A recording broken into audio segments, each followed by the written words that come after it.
Welcome to Your Cyber Path, the podcast that helps you get your dream cybersecurity job by sharing the secrets of experienced hiring managers and top cybersecurity professionals with you. Now, on to the show. The other thing I think about with this whole psychological acceptability is, what is a good example of psychological acceptability where you have something that is going to give you better security while still being much easier for your people to use? And I know we've mentioned this on the podcast previously, but my favorite example of this is a password manager, right? And I know you've talked about this before, Kip, when you've talked to companies of, hey, you should be using password managers for a bunch of reasons. Why should they use a password manager? And how does that fit into this psychological acceptability thing that we're talking about? So, this is a wonderful example because I think a password manager is one of those rare security things where you're actually going to, if you do it well, you're going to get more security and people are going to be more productive. Because without a password manager, it's really burdensome to do passwords correctly. You can't ever reuse a password, and your passwords or passphrases should be long.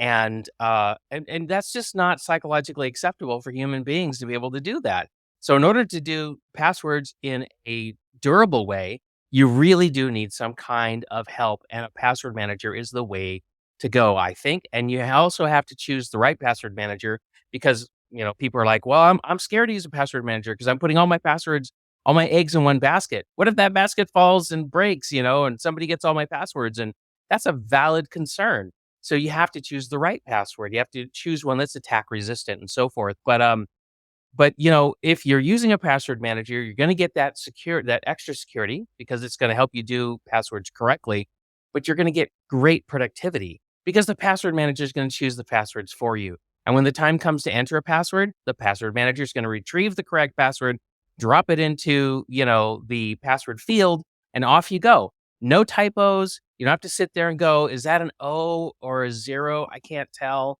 nothing like that. And so password managers, and people are a little skittish about using a password manager in the beginning.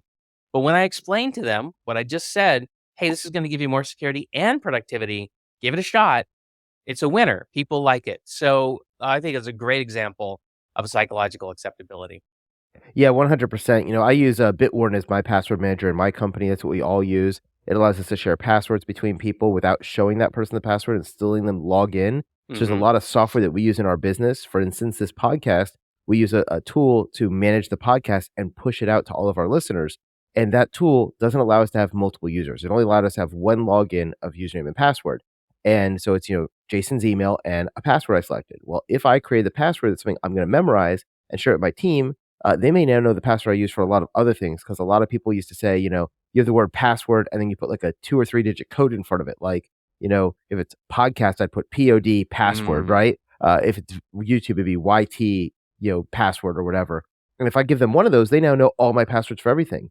So instead, by using a password manager, I can use a long, random 20-character password, and I can share that to my team, and they don't even have to see it. They just hit the login button, and it will actually fill it in for them, and That's it's fully stored and encrypted and all that kind of good stuff.